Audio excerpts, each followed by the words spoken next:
Assalamu alaikum, hurmattуу Desin TV kanalının görүүчүлөрү, сиздер менен мен Бакыт Сулайман.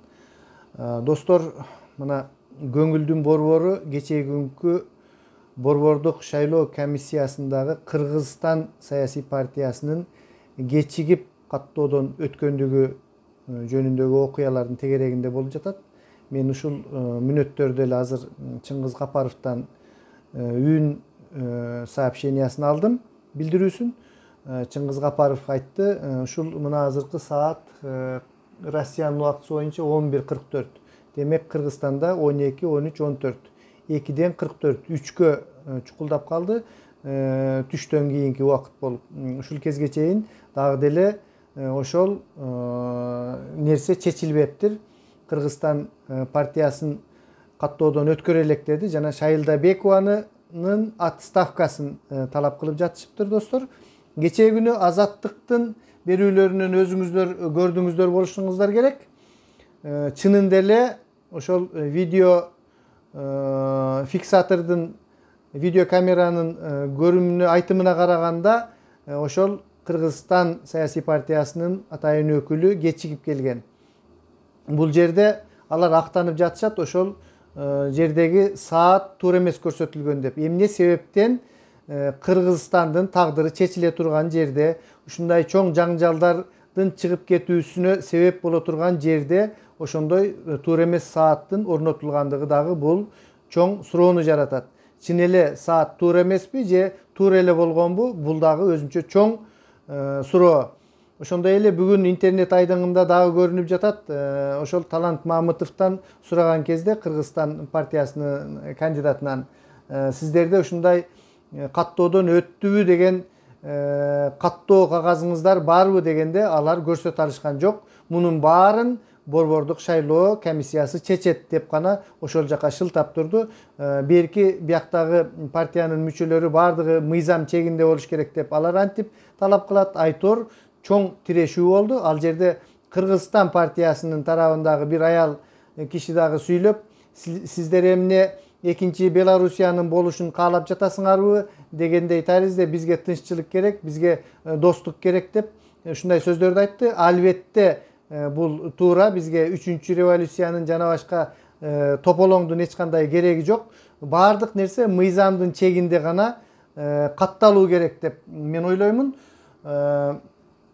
Сиздер, урматтуу көрөрмандар, кандай ушул нерсе, эгерде ушул бойдон Кыргызстан партиясы каттоодон өтүп, Шайылда Бекова айым өз кызмат ордунда калса, Кыргызстанды эмнелер күтүп турушу мүмкүн? Адамдардын мындай эмоционалдык же болбосо саясий туруктуулукка кандай таасирин этет? Бул жөнүндө сөзсүз пикирлериңерди айткыла. Достор, bundan чыгып кетүүнүн ар кандай жолдорун дагы көрсөтө кеткиле. Эмне кылганда канткенде чыгабыз. Мен бул боюнча дагы Германиянын техника илимдеринин доктору Талант Ырыспаев менен ушул кечки берүүгө сиздин пикириңиз кандай деп мен телефон аркылуу маектешүүгө чакырдым. Ал киши макул болду.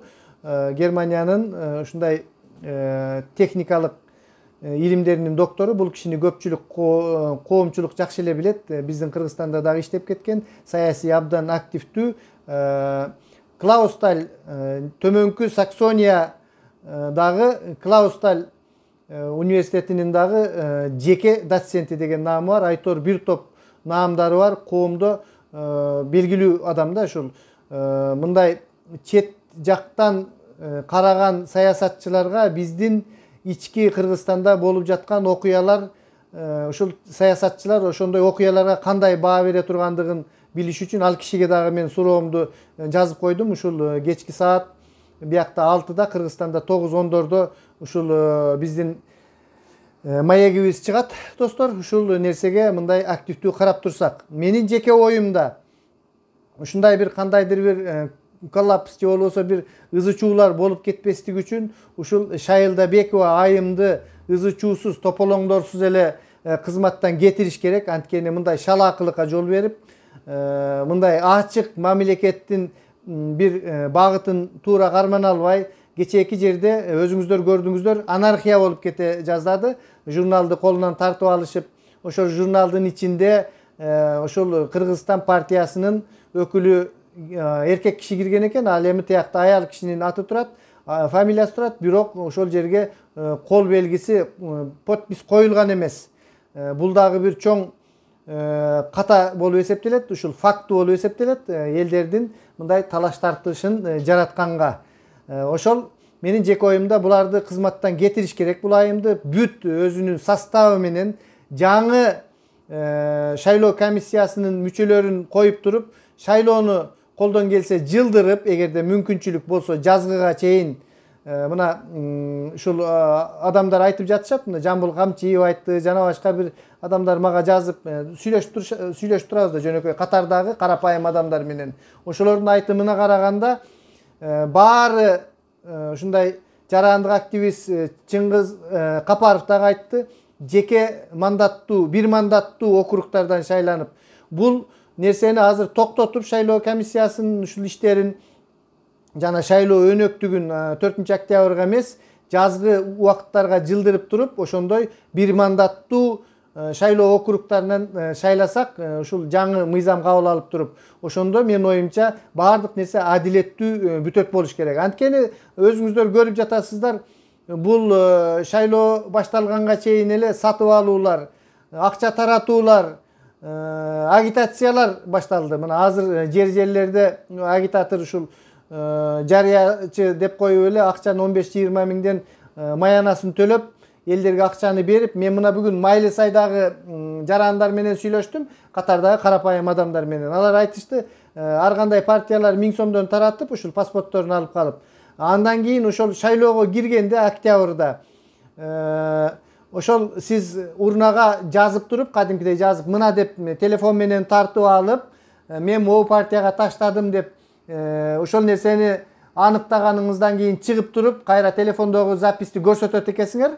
Мына мен бул партияга таштадым деп. Ошондо сизге дагы кошумча 5-6 миң акча берип, көрдүңүздөрбү достор, азыркы кезде кандай кылып элди бир жака тартып алып, сатып алуунун, добуштарды сатып алуунун технологиялары кандайча өнүгүп жатат. Мен ойлодум эле да, баягы эгерде бир кандайдыр бирөөлөр акча берсе, аны алып туруп деле киргенден кийин каалаган адамын шайлап койсо болбойбу экен дегендей бир суроолор бар эле да. Антип алдоого эч кандай мүмкүн эмес экен. Кимде ким ошондой акча ала турган болсо, кирип, өзү кайра ошентип доказать этип. Бул эмнени билгизет? Бул деген шайлоо адилетсиз өтөт. Ушундай добуштарды сатып алуу жүрүп жатат деген сөз.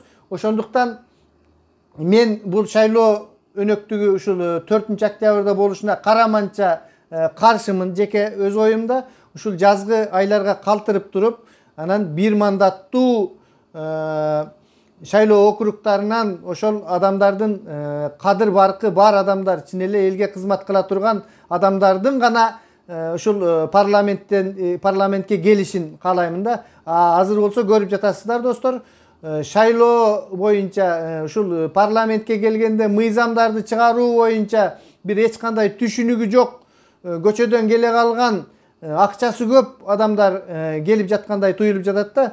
Бул жерде биз туура жаштарга абдан мындай маани берип аларды алдыга коюшубуз керек, бирок жаштардын дагы ошондой мамлекеттик кызматтарды алып кете ала турган жөндөмүнө жараша бир ушундай нерселерди тандап туруп барышыбыз керек да достор. Бүгүнкү ал акыбал чынын айтканда оор, менин жеке баамымда. Бул нерсе ушул мына кечеги күnkү шайлоо комиссиясынын кетирилген катасы жана Кыргызстан партиясынын ушинтип кечигип келгендигинин айынан чоң бир ызы чуу чыгып кетпеш керек да. Мен жеке өз көз карашымды айта турган болсом, ушул биз бийликчил деп айтып аткан Кыргызстан, мекеним Кыргызстан жана биримдик партияларынын ичинен ушул Кыргызстан партиясын мен бир аз алдыракка коет элем. Анткени бул партияда өндүрүшчүлөр бар, жана башка ушундай өз эмгеги менен таанылган, элге жумуш орундарын берген жарандар бар деп бир аз мындай жүрөккө жакыныраак карманат элем да. Бирок булардын кечээки тизме түзүүдөгү ар кандай олигархтардын ошол жака барып чогулгандыктарын көрүп отуруп, мен дагы өз ушул көз карашымдан кайтып иренжип, кадимкидей мен бул партияны дагы ошол беркеле эки партияга кошуп койдум. Dagы bir ayta кетчү нерсе, ушул шайлоонун алдында эле пайда боло калып үндөрдү сатып алуу, добуштарды сатып алуу технологиясын ушул Кыргызстан партиясы баштаган болсо керек эле. Булар дагы мурда белгисиз болуп келатып эле, анан шайлоонун алдында пайда болуп, анан эле ошентип парламенттен орун алып, олчоюп отуруп калышкан. Тиги спикерликке чейин жетишип. Ал эми мынау азыркы кездеги биримдик жана Мекеним Кыргызстан партиялары кудум эле ушул Кыргызстан партиясынын жолун жолдоп пайда болуп, канча жылдардан бери юстицияда папкада эле жаткан партиялар экен. Анан эле чыга калышып, тууларын көтөрүшүп, акчаларын чыгарышып, аябай белгилүү, белдүү bir partiyalarga айланышты да. Мурдакы партиялар дагы калып кетип эле ушул 3 партиянын тегерегинде сөз жүрүп калды, достор. Менин бүгүнкү айта тургандыгым ошол, ар кандай провокациялардан алыс болуп, тынч аман эсен, жеке мен ойлоймун ушул президент бул мындай туңгуюкту, саясий туңгуюкту адилеттүү чечип берет. Ушул Шайылдабекованы кызматтан кетирет жана Кыргызстан партиясын өткөрбөй жазда бир мандаттуу шайлоо округтарынан келген кандидаттарды карап беребиз деп түшүнөмүн да, достор. Мен ушундай нерсени каалайт элем. Саламатта туруңуздар. Сиздер дагы кандай пикирдесиздер сөзсүз түрдө жазып келтирип коюңуздар, достор. Бакыт Сулайман.